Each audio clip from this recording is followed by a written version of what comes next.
When it comes to Sicily, people are searching for the Sicilian defense, pizza, and women. It is also a rare case when chess is more popular than pizza or women, so let's talk about the Sicilian defense. The main point of the Sicilian defense is that we take control over this central square, and as we expect white to play d4 at some point, we want to trade our flank pawn for their central pawn, which gives you some long-term positional advantage. Now, the problem with the Sicilian defense is that although it is one of the most classical openings that all strong players use with very few exceptions, it is also probably the most complicated one. There are 10 major systems that you gotta be aware of in order to understand Sicilian, but hopefully after watching this short video, you're gonna understand it better than the vast majority of other people. Alright, so the first system we're gonna talk about is a fancy dragon variation. Here white goes for d4 because they need to open up their bishop, and now you achieve what you wanted to achieve. You trade your flank pawn for their central pawn. After that, black goes knight f6, attacking this pawn, white defends it, and here we go pawn to g6. Black wants to fianchetto their bishop because it is hard to develop it otherwise, and from g7 this bishop is gonna exert this long-term pressure against white's knight, the other knight, and maybe the queenside overall. So that's the dragon variation. It is named after the Draco constellation, because black used to have this pawn on c5, and overall this somewhat resembles the constellation. Anyway, white usually goes for bishop e3, black puts their bishop to g7, and after that both sides develop their pieces. Generally in the dragon, as well as overall across Sicilian, the most dangerous setup by white is to castle queenside, and they do this by playing f3, which defends the pawn as well as it guards the square so that black can't jump there with either a bishop or knight. So black develops, white goes queen d2, getting ready to castle, then both sides castle, and we reach the point with this very interesting middle game position. White often also plays bishop c4 to put the bishop to an active diagonal. Let's say black develops and white reaches this queenside castling. Now, with opposite side castlings, we expect both sides to attack each other viciously. White is going to play h4, h5, in order to trade and to open up the rook and the h-file. White also typically goes bishop h6 to trade the main defender of the black king, and since this plan is so simple for white, it is considered quite dangerous for black to go into the main line of the dragon variation, although of course black has their counterplay, and if you know what you're doing, it's going to be a very sharp, dynamic, and complicated battle. I think it is best described by the famous song It's My Line, and if the following describes you well, then the dragon variation may be just for you.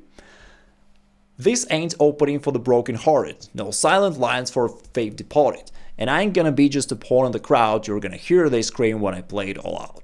To those who are not that reckless, there is a good alternative called the accelerated dragon. In this case, black goes knight to c6 first, and after white plays d4 and trades in the center, black still fianchettos their kingside bishop with the same purpose of putting pressure to the white's center and queenside. White goes knight c3, bishop g7. In this case, we're actually hitting this knight on d4 and white needs to defend it. Then you play knight f6, so pretty much the same moves as in the dragon variation, but there is one subtle difference. Your pawn is still on d7, not on d6, and it's gonna be important, because if white tries to follow the same plan and just play pawn f3, and they play queen to d2, trying to kind of push the same plan with the long side castling, it actually fails. Because thanks to your pawn being still on d7, you can strike in the center with the move pawn to d5. And you don't have to waste a tempo by playing d6 first and then d5 in 2 moves. You can strike right away with the move pawn d5, and white's position kind of crumbles. They can't really get what they wanted. Now you start putting pressure here in the middle. If they trade, your knight from d5 is also exerts strong pressure. Also, this opens up your bishop, and overall, as you can see, it just doesn't look that good for white. Now your queen is also active. Now you put pressure all around, and like in these lines, black already has a good position. Your bishop is super active. That's exactly what we want from all the dragon variations. You can bring the other bishop to f5, and white is already somewhat in trouble. It's actually a very good system for club level players, and it's one of the best ways for black to play the Sicilian. There is really no downsides, besides the fact that you probably have to pay something to Sicilian Mafia for the right to use it. Coming up next is the bishop c4, known as the I don't know how to play variation. White just plays as if you played pawn to e5 instead of the Sicilian. But bishop c4 is an uncalled here, pros literally never played, although on the level below 1500 you're gonna face it frequently. They can play bishop c4 right away, or they may first play knight f3 and then bishop c4, which doesn't really change anything. Now, against bishop c4, you can play pawn e6, which really blocks this diagonal, making it completely useless. Moreover, you threaten to go d5 something is wrong with my arrows. Pawn d5 yourself, winning a tempo in order to attack that bishop. And after e6, let's say they play a knight f3, you can really go hard on this bishop. You can also play a6, which is a standard Sicilian defense moves, getting ready to play b5. And sometimes your opponents are even gonna lose this bishop, because in this variation, you just win it. Even if your opponent prevents this by going pawn a4, you can still play knight f6, attacking this pawn, and on the next move, regardless of what your opponent plays, even if they push forward, in all the cases you play pawn d5, striking this bishop. And you achieve what you wanted to achieve. You actually gain a tempo, so white now has to trade. Now you grab the center, you force them to lose time to retreat with the bishop. Also, you took away the square b5, so they can't even go forward, they have to go back. And after that, you can either just develop casually, and you've got a great position, or if you want to be really tough, you can also play queen e7 check to the king, because there is no convenient way for white to cover it.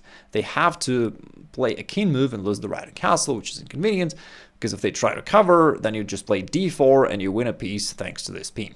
Alright, the next one is the Najdorf Variation, the favorite variation of pros. If there are two top-level grandmasters who are playing a game of chess, it's quite likely that it will come to this position, the starting position of the Najdorf Variation. It was first popularized by Bobby Fischer, who used to play it throughout his basically entire chess career. Later on, Garry Kasparov picked it up and also played it extensively in his career, and right now, like again, all the top players basically play it. Now, the beauty of the Najdorf Variation is that it is really flexible. Black hasn't committed yet to any particular setup. They only played knight f6, which is a must move for them, but the rest remains to be completely flexible.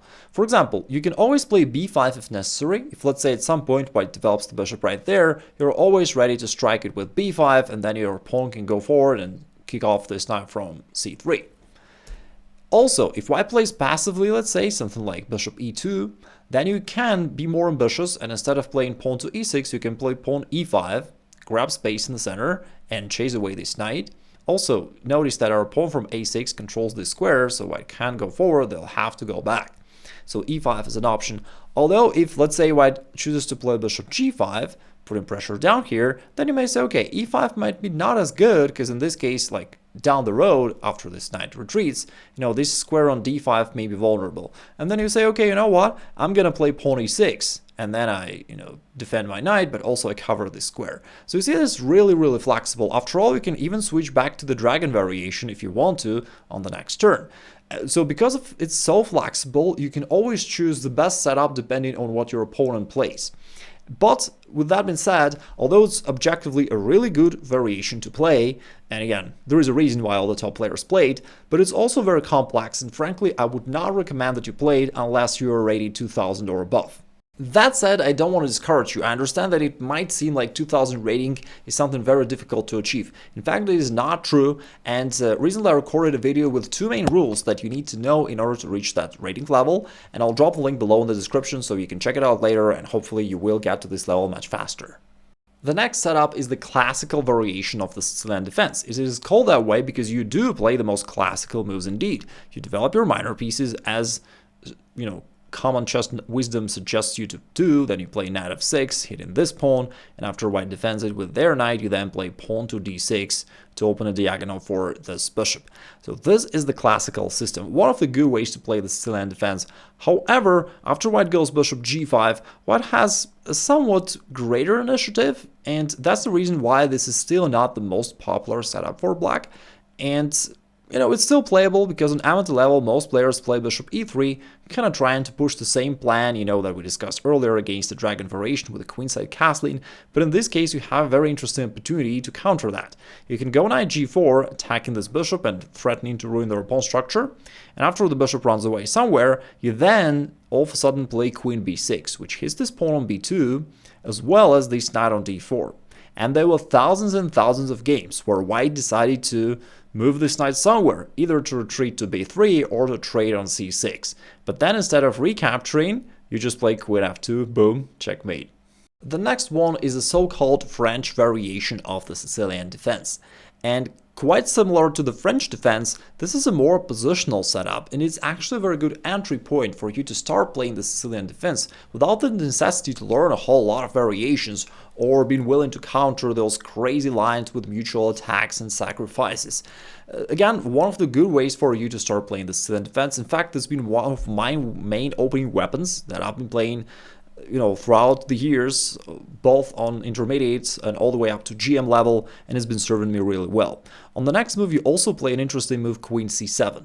And although at first it looks a little bit strange, you kind of violate the opening rules and you don't develop your minor pieces, but somehow it works pretty well for black. Also, this setup is very flexible. You're still having the flexibility of how to develop your pieces.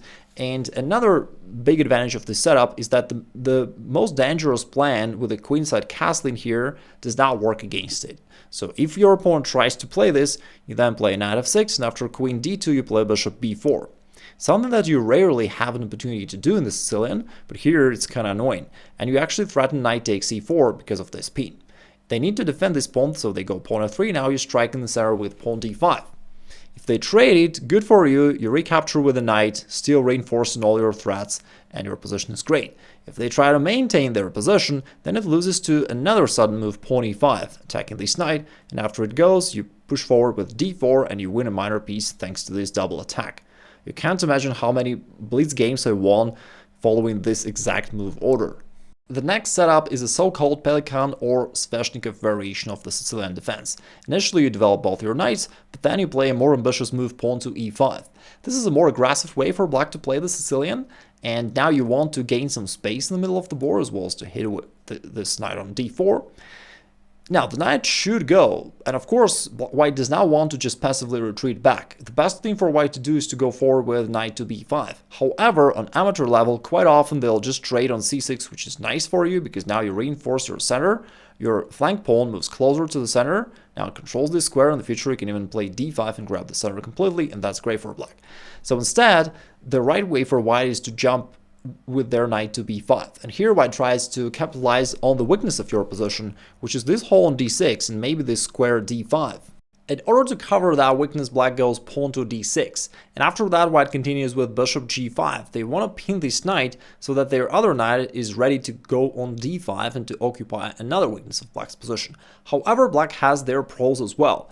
This knight on b5 is currently doing nothing. Black can kick it off, and after knight a3 they can play b5, taking away the last square where this knight could possibly go to, and now this knight on a3 is completely out of the game. In fact, the only square where it could go to would be b1, which would be quite funny because white spent a whole lot of time to reposition the knight from one starting square to the other one, so that would be quite an epic failure. All in all, it's a very interesting and imbalanced position with mutual chances, and although GMs love playing this, honestly, again, I would not recommend that you play it unless you're rated 2000 and above, just because, it's quite a complicated position. You have to know a lot of stuff here.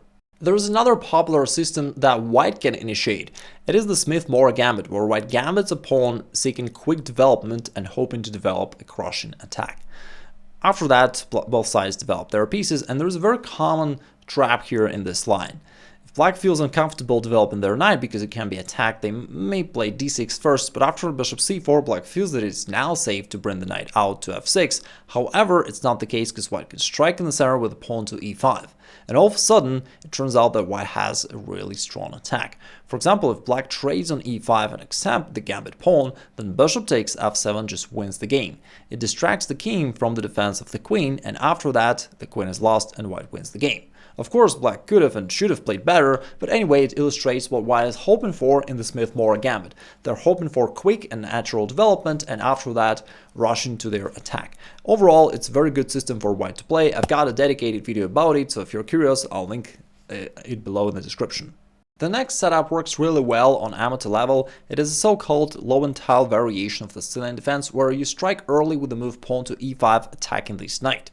Now, here's the beauty. On amateur level, most of your opponents are going to trade on c6, which is wrong, and it provides you with a good position. As we already know from one of the previous lines, it is actually better for white to try to capitalize on these weaknesses and go with their knight forward to b5, trying to go there inside, and that leads to a complicated game. However, most of your amateur opponents will just trade on c6, making your position better, because now you're able to use your flank pawn and move it closer towards the center of the board. Moreover, in the long run, maybe you can even play d5 and occupy the center completely.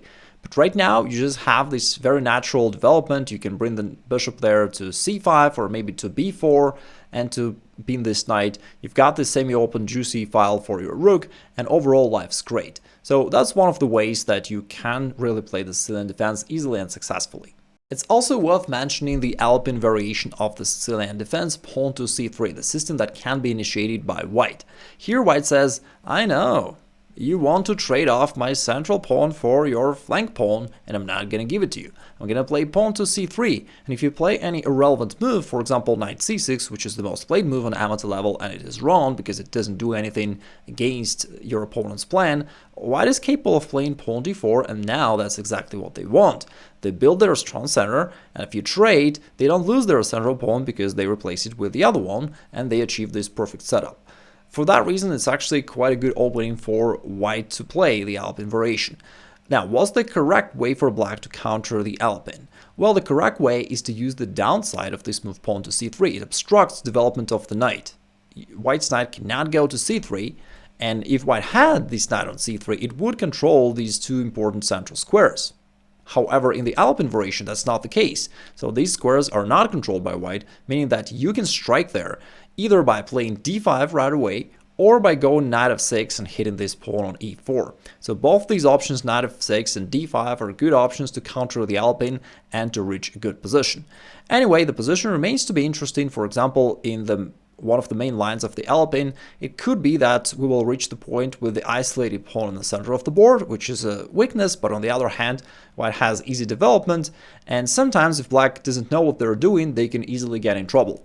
For example, if black tries to kind of be active, but then they encounter this counterplay from white, and if black doesn't know what they're doing, again d5, and black is already in trouble. Now this knight has to go back. If they try to go forward, trying to make use of this spin, white can sack the queen with knight takes e5, and after that they continue with bishop to b5, check to the king, and it's a funny case where black has nothing else to do but to just give up the queen in one move, and after that, as a result of this whole variation, white is two minor pieces up, plus they're threatening to go knight takes f7 with a fork to the king and rook, and black is completely devastated. So that just shows that if black does not know what they're doing, white has some really good attacking options here in the Alapin variation. Overall, the Sicilian defense is a very good, solid, and aggressive opening system for black. However, it suits the best to intermediate to advanced level players. So if you want to know how to reach the level of 2000 rating level, you can check out the video where I share 2 main rules for you to do just that. You can click right here and check it out. Or if you want to master your positional chess, check out this free masterclass. Either way, take care and have a good day.